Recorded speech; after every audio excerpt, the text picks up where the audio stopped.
Assalamualaikum warahmatullahi wabarakatuh. Assalamualaikum warahmatullahi wabarakatuh. So, today I'm going to do a Pecha Kucha. Well, you guys wondering, what is Pecha Kucha? Well, Pecha Kucha is a presentation that you explaining uh, a slide 2 minutes. So, each slide you explain 2 minutes. Whenever you want it more, but not less. So, each slide there's uh, you have to explain 2 minutes. There is 10 slides. So if you calculate it, 2 minutes, 2 minutes times 10 slides. So it's 20 minutes. So today I'm going to do a pecha kucha about switching at Cisco. Yeah, I'm going to do a pecha kucha that is switching at Cisco. So I already explained 2 minutes about pecha kucha, and so be ready. And then let's start. So the first one, we talk about VLAN. Well, what is VLAN? VLAN or virtual LAN is used to divide the network's area for use by user's client. VLAN can be simplify the troubleshooting process or eradicate the problem. So, if you want to configure a VLAN in Cisco, it's really easy. So, you know VLAN. VLAN is a network grouping that connect two PCs that connect to PCs. Well, how you configure it? Well, the first, you have to make the VLAN first. You can name it by the way by adding the VLAN, and then you put the name in, and then you can also add numbers to the name, and then you also can add the IP address by entering the interface. So the first you have to make the VLAN in the switch, and then after you make the VLAN, you you open the interface of the PC. uh, Up to you. You want this one, this one, this one, this one, and then after you open the interface, you can add the IP address, and then you can add the PC to the region. I mean the location of the VLAN. Here you can see the location of the VLAN. It's right here. If you add this PC VLAN 50, it can, but uh, if it's different, I mean if it's 50 or VLAN 50 and VLAN 60, if you connect together, it cannot connect. Why? Because there is no router. Because router is like VLAN connector, like that. So if you want to connect these two PC by adding a VLAN, just the first make the VLAN, yeah, then you activate the interface. I mean it's already activated, but you add the VLAN. After that, yeah, after you add the VLAN to the PC, then they can connect. Otherwise, I mean not otherwise. If it's different VLAN, so it cannot connect. Okay, next up to the trunk. Okay, so what is trunk? Trunk is a point-to-point link between one or more Ethernet switch interface and another networking device such as router or switch. Ethernet trunks can Ethernet trunks carry the traffic of the multiple VLAN over a single link, and you can extend the VLAN across the entire network. So the trunk is the more easy word you can say is like a bridge. bridge. It's like a cable you connect between two switches.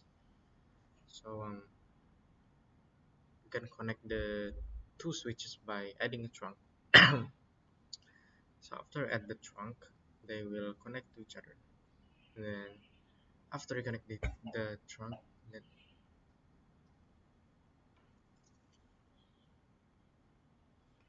after you connect the trunk, then they can communicate with each other.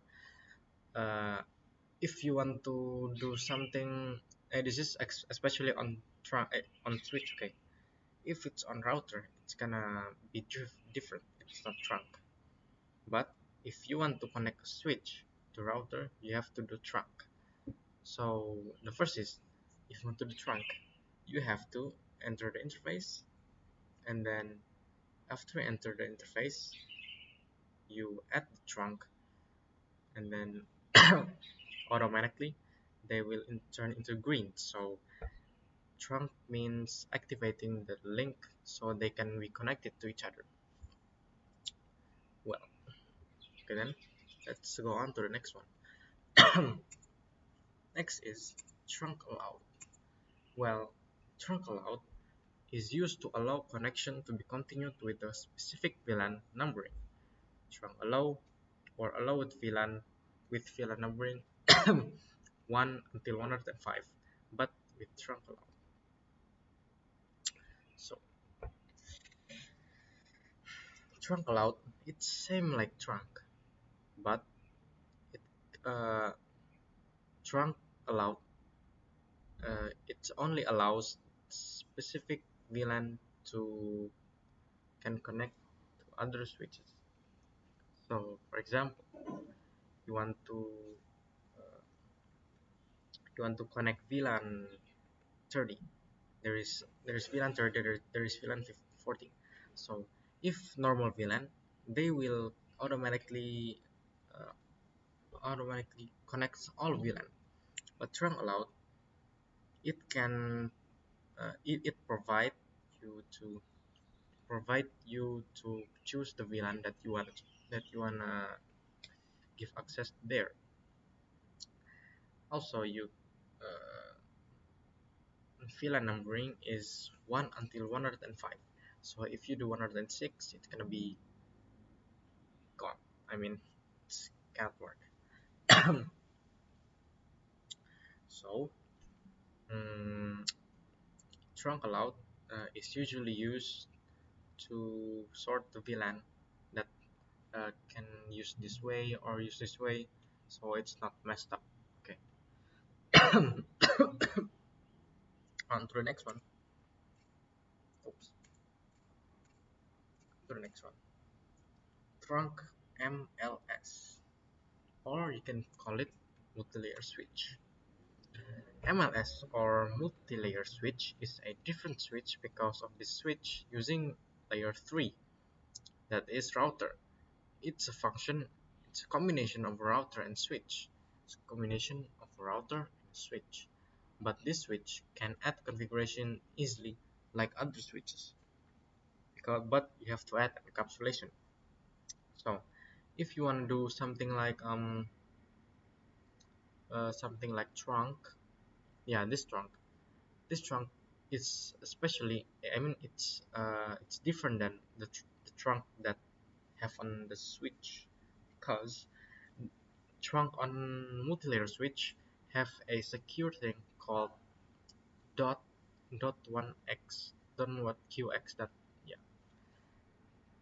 So uh, that we have to give access to the trunk. I mean, we have to open the gate first to give the trunk to the multi-layer switch by doing encapsulation .q and something like that. So encapsulation is especially for this guy, multi-layer switch. So um, if you want to do encapsulation on the switch, not multi-layer switch, it can't. This multi-layer switch also can do other functions that can be used like a router. So if you want to add something like DHCP or something, yeah, you can. So on to the next one, interVLAN. InterVLAN is a configuration used by two devices, namely router and switch, so that the two different VLANs can be connected. Oh, so uh, interVLAN is used by many people to connect a VLAN to another VLAN. So he, so this is have this is a topology you have to use with a router. So if you want to do an interVLAN, first you have to configure on the router. You have to configure that the IP address and give the IP address to the VLANs that you have by doing uh, subif. Nah, with subif you can do interVLAN because subif is where you use one interface that this interface here, one interface that you can give it a what you can divide it by two, like so, interface and dot, and then you give the number. Okay, so that's the explanation about interval. On to the next one, SPI. SPI, or switch virtual interface, functions more or less with the same with interval, but the difference is only in the device. Here's using MLS device. So the difference between SPI and interval, that if interval we use switch, router, yeah, and then PC. If this we don't need router, we don't switch, we only need one device. That is the multi-layer switch. The multi-layer switch will do a great work for SPI because because it can do sub if we we can do sub if without no, if this we don't need sub if, we just go to the VLAN interface and then we add the IP address. After that we connect it to our VLAN because this is a router also of switch, so it can make a VLAN. Also we can add uh, dynamic host control control something. It's the DHCP there, so they automatically receive a shared IP. So yeah, that's how you configure a SPI. Oh yeah, SPI can be SPI can use to SPI can use by many things. I mean, you can add something with SPI combination. Okay, and then VTP. Okay, what is VTP actually? VTP, VLAN trunking protocol. It used to make it easier to set up VLAN from switch to switch. Here are used three roles of switch. The first, server. There is server mode, and then there is transparent mode, and there is the client. So the server is for core. So for this is the server, and then transparent is for the actually transparent. We don't need transparent for connecting between core and client.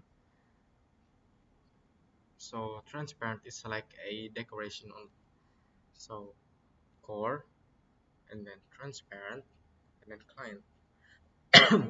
But you can also do core and client. So uh, client client follows the core. So if the core give a VLAN, so the client also get a VLAN from the core. Server mode. Server mode or core mode becomes the core of all switches. If switch make changes, the client switch will also be replaced. There are ways to connect between server and client using transparent switch. This is a not true, transparent mode. Transparent mode is a place to continue between switches and other clients. But this mode does not change the configuration if the server do config client mode. This client mode follows the server. If the server changes the configuration, for example delete add, then the client will also be changed too. Like that.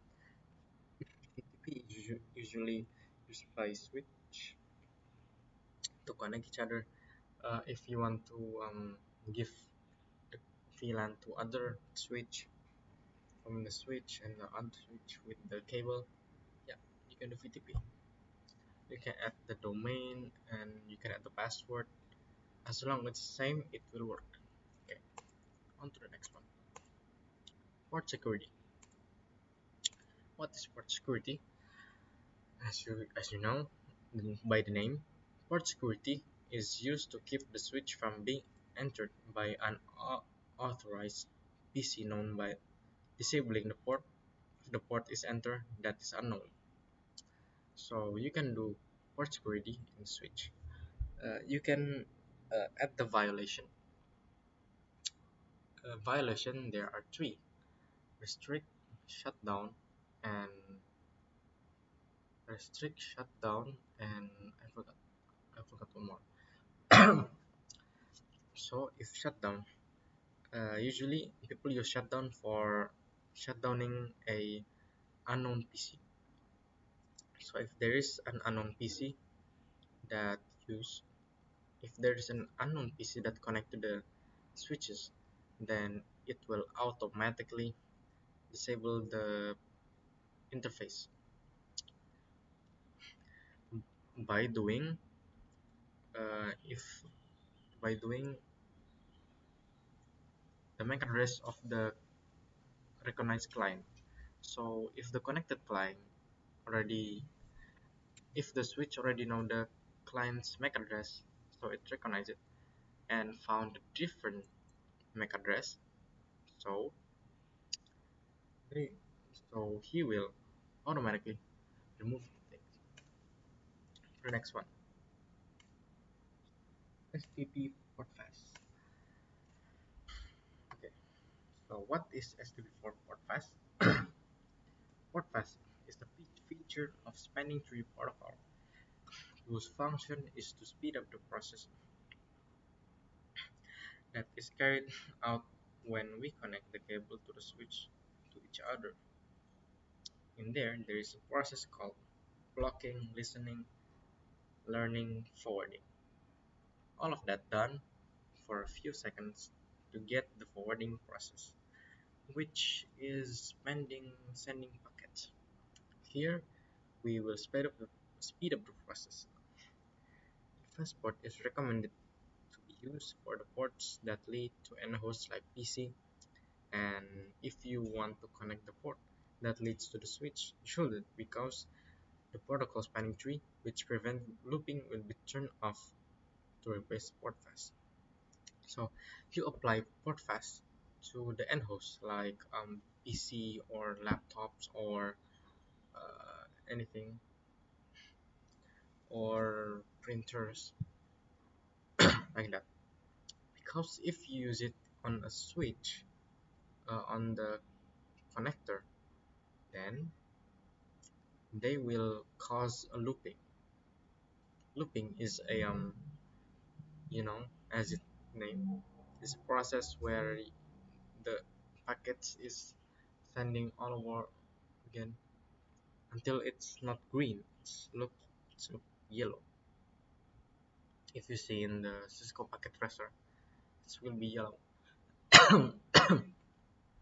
So That's my Pecha Kucha about that's my Pecha Kucha about switching in Cisco.